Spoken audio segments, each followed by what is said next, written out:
Welcome to Ultimate DIY, where you learn to be your own handyman. And today we are going to fix some sheetrock.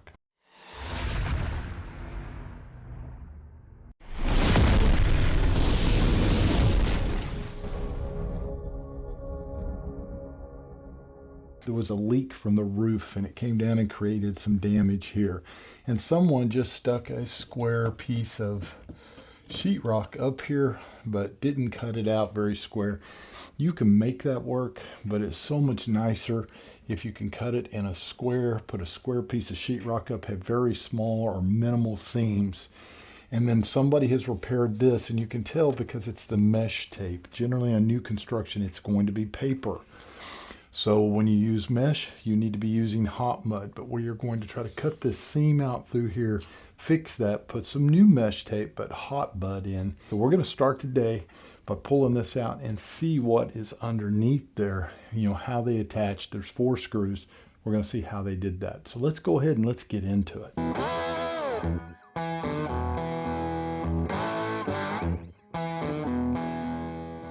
All right, guys, so before we start, I want to point something out to you. If you notice, this is a popcorn ceiling, like I mentioned earlier, but this house was built before 1980. I think it was early 70s. That means that this popcorn ceiling could have asbestos in it. Any home before 1980, and even into the first few years of 1980 itself, people may have had some of the old material left and they still used it. So you could have asbestos, so you need to be cautious. So I'm going to be wearing a little respirator when I'm start cutting on this. If I cut on it to square it out, if you're going to do much of anything like trying to take this off, you are going to want to get it tested before and make sure there's no asbestos in it. If there is, a lot of times it's better just to coat it and put another layer, or take a 1/4 inch sheetrock and attach that, so that way it's sealed in, because asbestos only becomes dangerous when it becomes airborne. So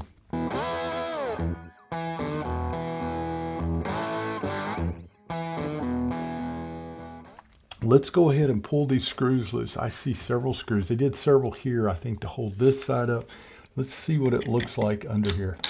I can already tell you that's not even hardly attached. I don't think that hit anything. Let me see. So it looks like maybe this is the only thing holding it. All right, so somebody did put some pieces of ply up there. That's a good thing. Let's see if they're attached though. Not attached. Not really attached.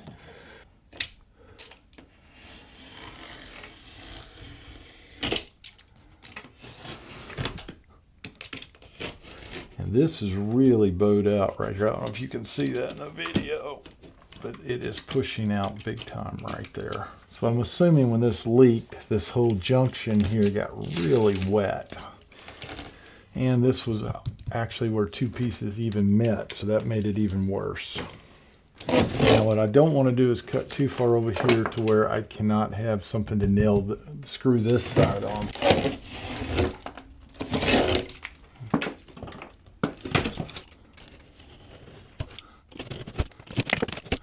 Guys, I know what this hump is. It's actually the header itself has a warp to it. I can see it warps higher here, and bows in, and it's pushing the drywall out here.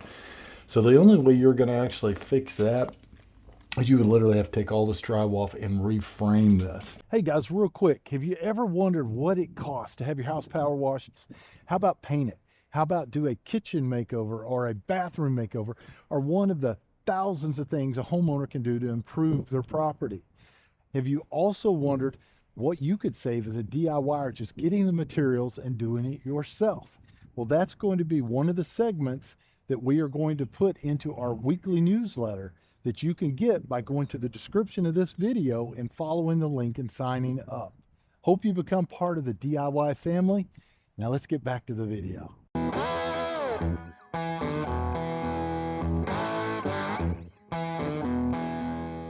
I'm going to point something out to you here real quick. I see guys do this wrong all the time. They try to go ahead and cut out a hole, and then they try to match, using tape measure, that hole to a piece of sheetrock. What you should do is use your tape measure, get an idea of how big this needs to be, and then you will use your sheetrock as your template.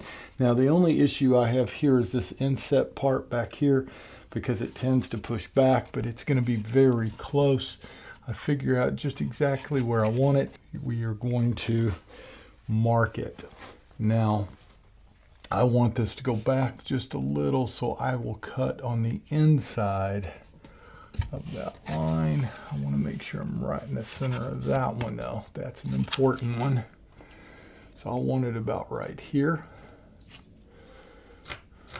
like that. And we are just going to simply mark it like that and that.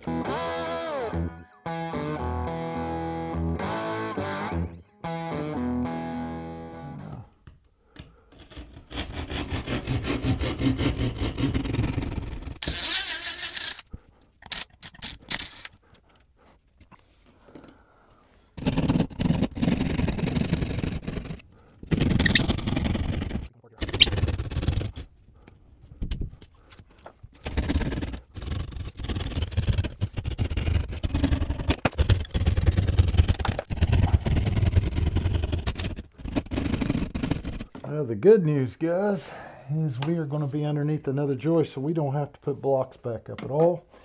We are going to have blocking here and here.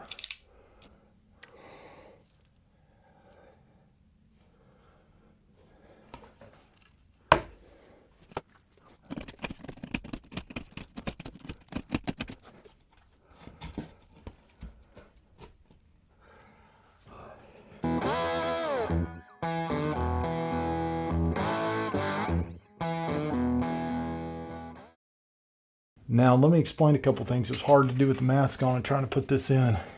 I put it on. I actually have a ceiling joist here and here, so it's perfect. It'll be able to hold each side. Now you always want to try to split those joists in half if you can, or you don't have a way to do the other side. And a little bitty piece like that, it's not a huge deal, but I would still try to split them.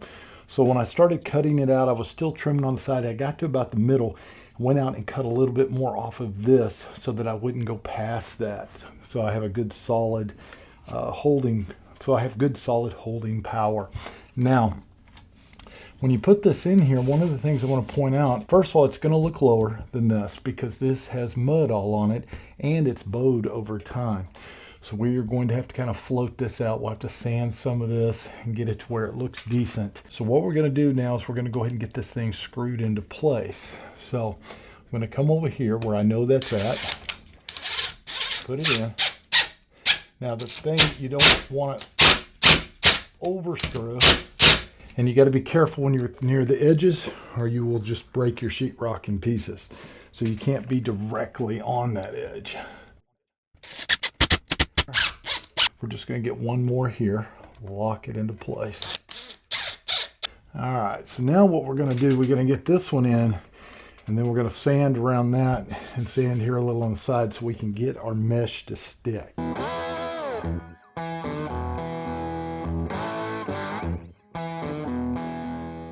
Do this the same way you do that one. Now I had already cut out fairly square, but then I took my largest measurement, which was 3 inches by 18, put it into place here, and then that way I can go and see what other areas I need to cut out, which I marked it right here. I need just a little bit more.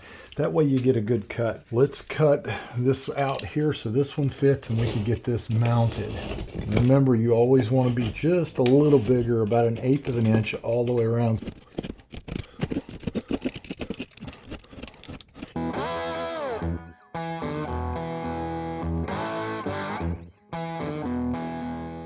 It is set. We're going to go ahead and anchor it down with our screws real fast. This one's very simple. If you pull it out, there is solid screw spots everywhere behind this one. So we want to get that in, have this sun lined up a little bit. Go next to it. That one's good. So we are going to have a little bit of some ripple there, but that's going to get covered with the new mud. Now what I would do here, I'm going to leave this out for a little while and let that slowly bend to it, and then we will push that in a little further because this has got to match that contour so that it blends. So we will do that and get ready to go ahead and just start sanding some of this around it. We'll put the mask back on and get that ready to be able to get our first layers of mud on it.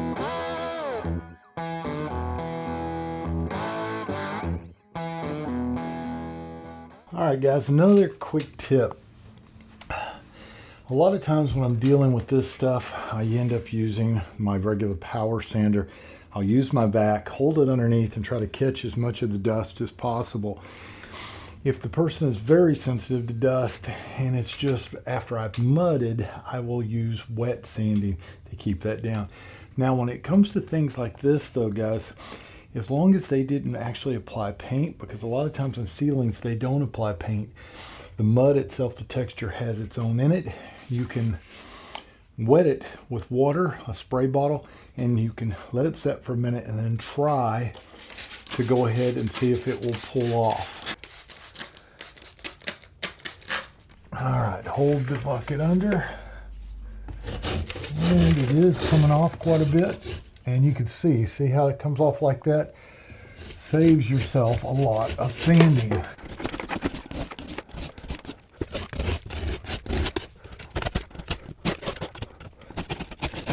And also, guys, the water helps get any dust particles that might be floating around. It helps knock it out of the air. Puts that.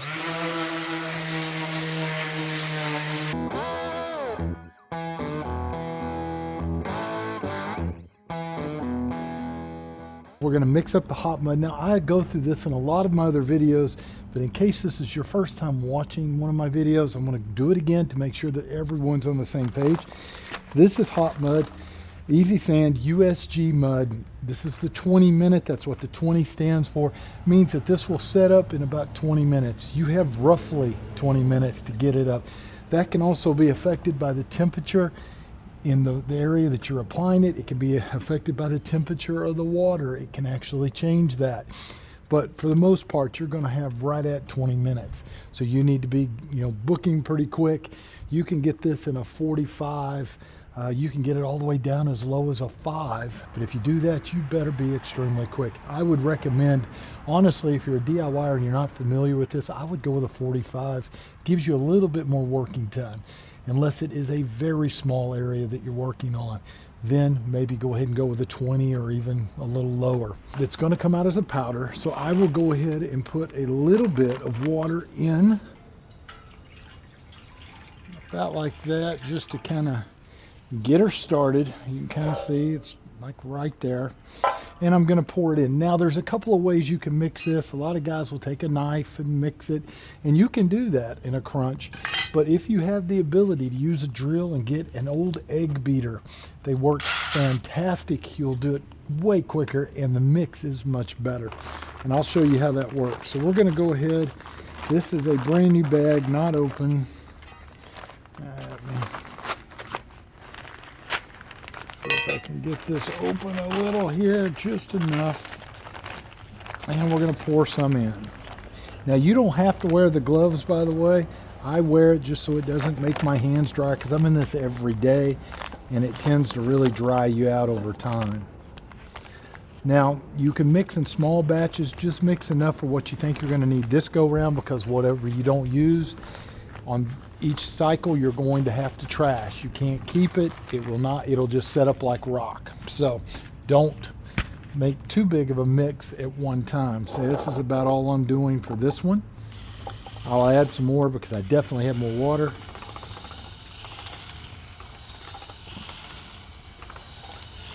Pretty close. So we're going to go ahead and put a little bit more. And if you get this on concrete, be sure you wipe it, wash it off after. It is just mud. It'll come off, but it's a lot easier when it's wet. That should give me plenty. Now, let me show you how I would do this if I was just using the knife. So if I'm just using the knife, I'm going to actually just keep churning it like this, moving my water around. And then when I kind of get it where it feels like it's wet, then I chop. And I keep moving it around. That's if I'm using just a knife. So let's go ahead and go back to the blender method. And what I'm looking for is, now I know this is making noise, guys. Sorry, there's not much I can do about that right there. But what I'm looking for is a consistency of a creamy peanut butter. Maybe just a tad bit runnier.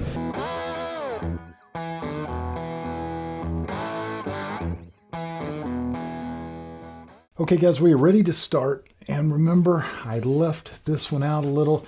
I need to sink that first. We are definitely going to have a bump here that we are going to have to float out. All right. That bow is pretty dang big. All right, that looks pretty good there. So what we're going to do first is we're going to go ahead and put on some mesh.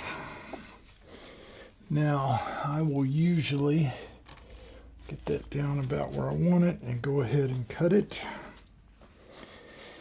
I use some good construction shears. You can use your knife, whatever works for you. It just tends to work fast for me. And when I undo it, I take it and turn it sideways a little so it's easy to grab on the next one. This particular one is trying to give me a lot of threads. There we go. Get all the threads off right about there. And then what I'm going to do, you have a sticky side and a regular side. I had that upside down. Take it right about there, just like that, down. And we are going to trim off the excess here at the bottom. We don't need that way down there. Now we are going to put this one in the corner to tie these two together. They put a lot of mud on this ceiling, guys.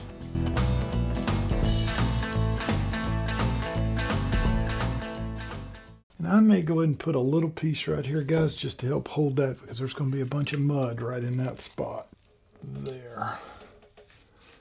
There we go.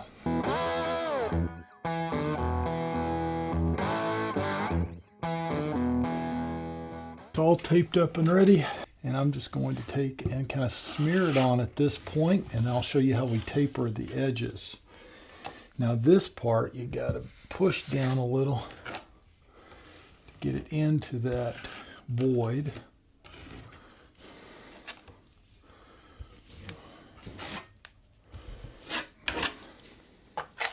Make sure you keep a wet rag nearby in case you drop something. You can get it up real quick.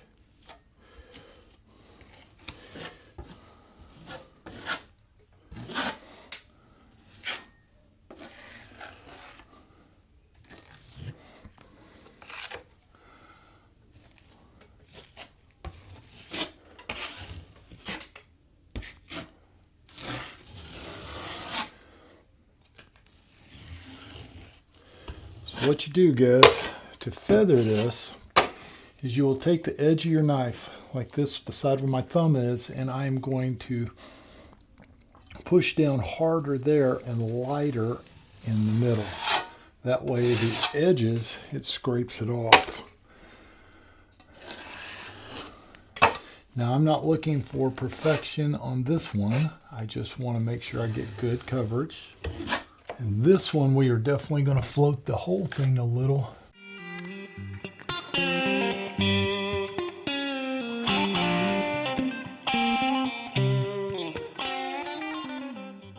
All right, guys, I have a lot of mud on here. We're going to try to level it out. We're definitely going to have to come back and do more because it's going to get too thick. And if you put too thick of mud on, it's going to end up cracking.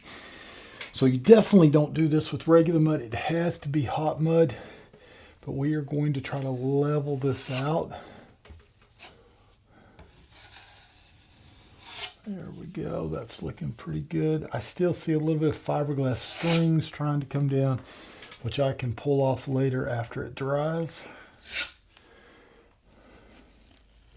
Big thing I'm trying to do now is just get it somewhat smooth, because then you don't have to do so much sanding.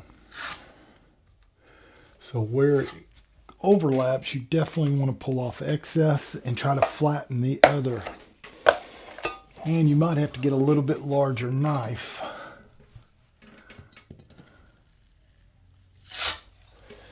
There we go.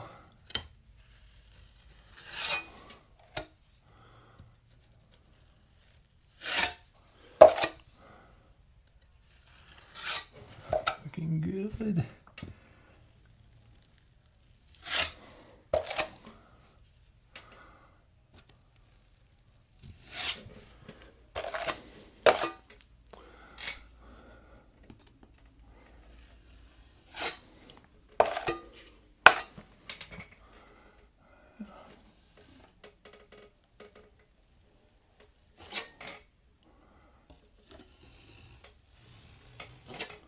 There we go.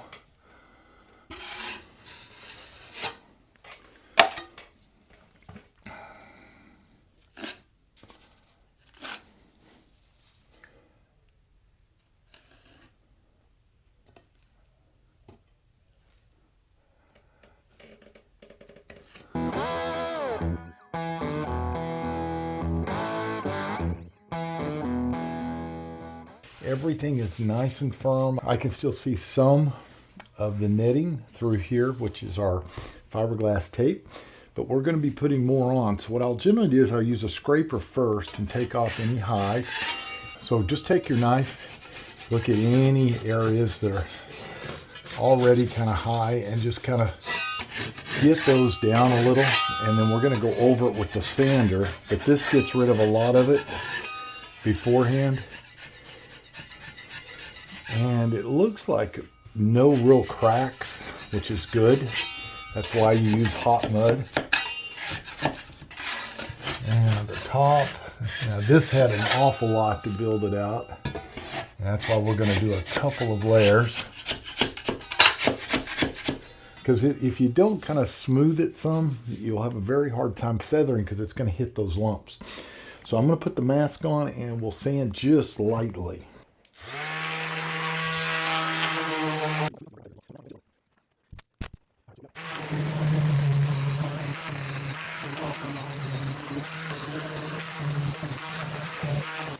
So that's really about it, guys. You don't want to go home much. And remember, we don't want to get a lot into this because we don't know what's inside of here without testing it.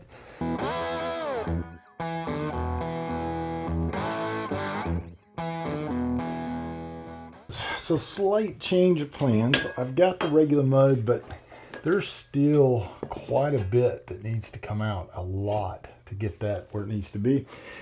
So we're going to go ahead and do another layer of hot mud, and I'm using a 10-inch knife right now. So we're going to put that on and try to level it out a little further because I don't want to have really a lot of regular mud too thick to where it's going to cause me issues later. So let's see if we can bring it out further with the hot. That's going to be a whole lot closer. So I can put my knife here and I can kind of see. See, I'm still quite a bit low there. So let's build it out even a little further. And we'll probably stop there. We may still have to do even one more with hot. But it's better to do multiple passes than one super thick pass. Here to help this.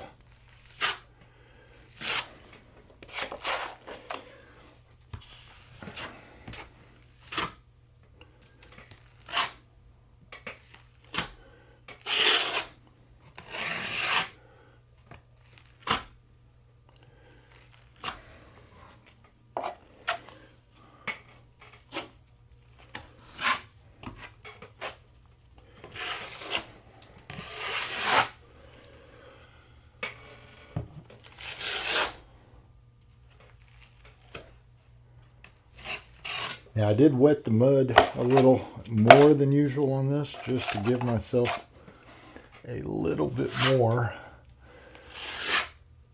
working ability.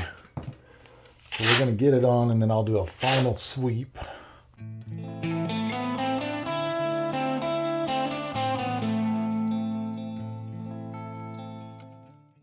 Now what you're going to do is feather these edges. So I'm going to push more on the left of the knife and leave the right where it just glides. That'll feather my edges down so I don't have to sand quite so much. And I'll go back at these corners here and straighten that out a little.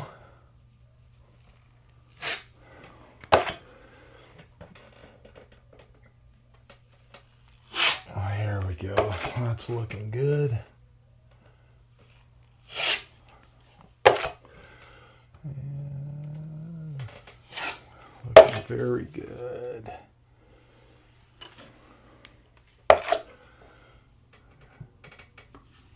Now I will clean this up a little bit better as we get going.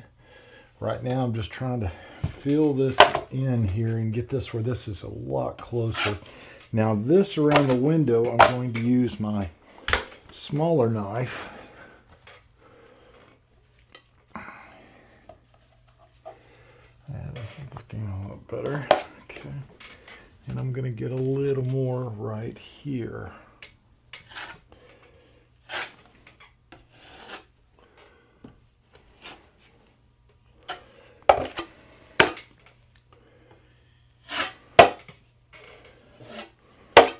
And you can leave a little bit of that dot on. You'll be able to sand that. I just want it built up enough. I need some right there. I can see it's very low.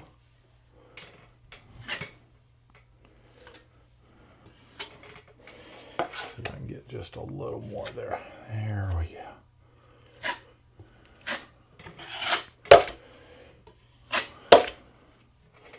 That's looking much better. So I can get just a little right there. See, and the problem is with that big of a hole, when you try to dig that and get that on the edge real good, you tend to pull it out.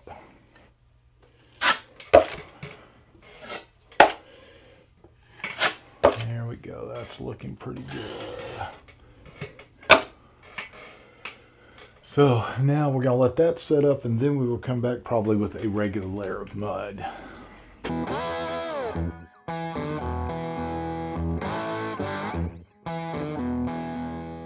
It is pretty dry now, just a tad bit wet in here because it was quite a bit, but we're not going to worry too much about that. We're going to go ahead and try to get a little more on here and kind of spread it out a little bit. We are going to use some regular mud now. So I'm going to start in here and bring this out. Just like that.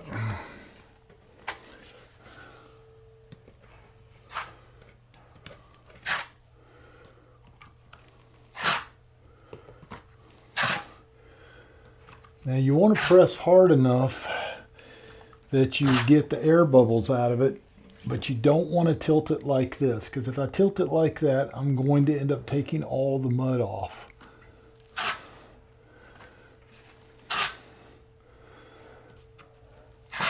Alright. And by the way, just so you guys know, right up above I found a spot where raccoons were coming in, which created this hole, so we're going to be fixing that as well.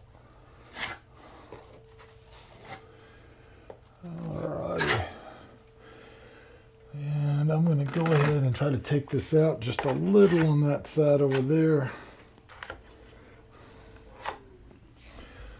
Right there.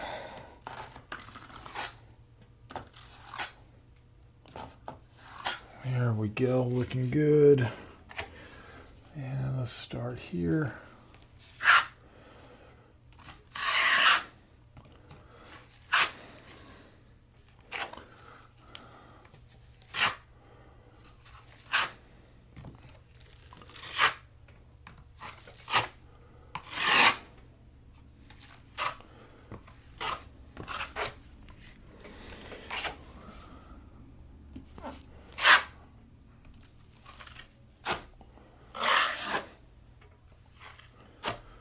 Now my objective here, guys, is to try to float this area here out. So when I go over it, I try not to push quite as hard. I want to get the air bubbles and all out, but I want to leave a lot of that mud there.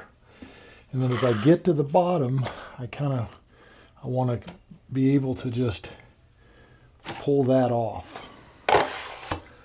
So I start here, go down, and push a little harder right at the end. Just like that. Do the same thing here. Now I'm pushing a little harder on the left so I can leave more of it right in this spot. And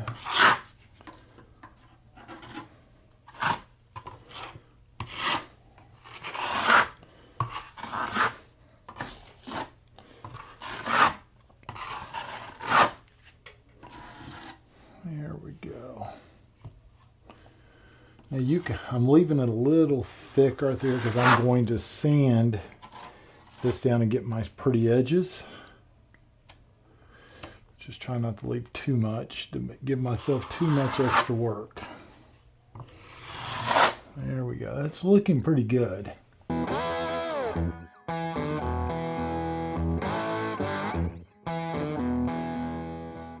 There's several ways you can sand. You can use the wet sanding pad like this and go over and work it out. Or you can use the other sanding blocks. You know, I like the wire mesh type. Or you can use power sanders. And I like power sanders because I'm doing this all day long, every day, and I can get a lot of area down quickly. The problem is it tends to put dust out. So I will use my vac, turn it on to try to catch, but there's a lot that I need to knock out here. This is the most important thing when you're doing this. You need to, like on this wall, since it is going to be a orange peel type texture, we want it pretty dang smooth, and you want to make sure that all of these edges are faded in well. So we're going to do that, sand a little here, and we're going to try to add a little bit more mud. Now remember, we are going to do a popcorn, which is going to hide a lot of that, and you're going to have curtains here, but you still want to have it pretty square. You don't want to be able to see this big bump.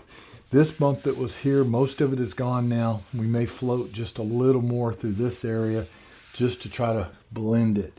So let's go ahead and do a little bit of sanding and get ready for the next level. So we're going to turn on, you're going to hear a lot of noise because I'm going to have to turn the vac on. Be sure you're wearing a mask. You don't want to be breathing in the silica.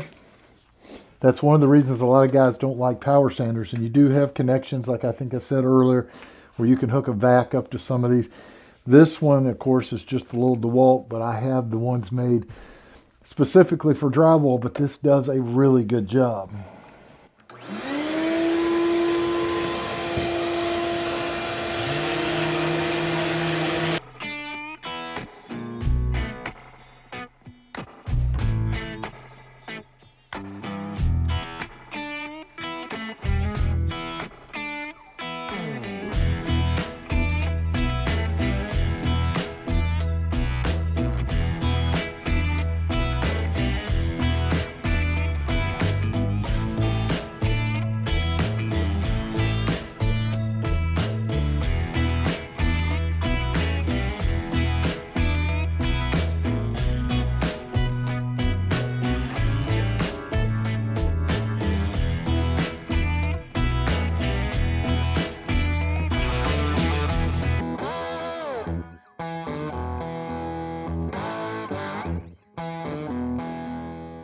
Through Video Magic, I have already got it textured, but I'm going to go and explain to you how I did this.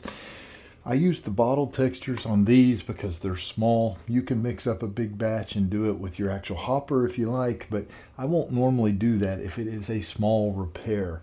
So when you go to spray it, guys, you're going to be about 10 to 12 inches away, and you keep the actual can moving. And you'll keep spraying it until you get it about to the texture that matches what's around it.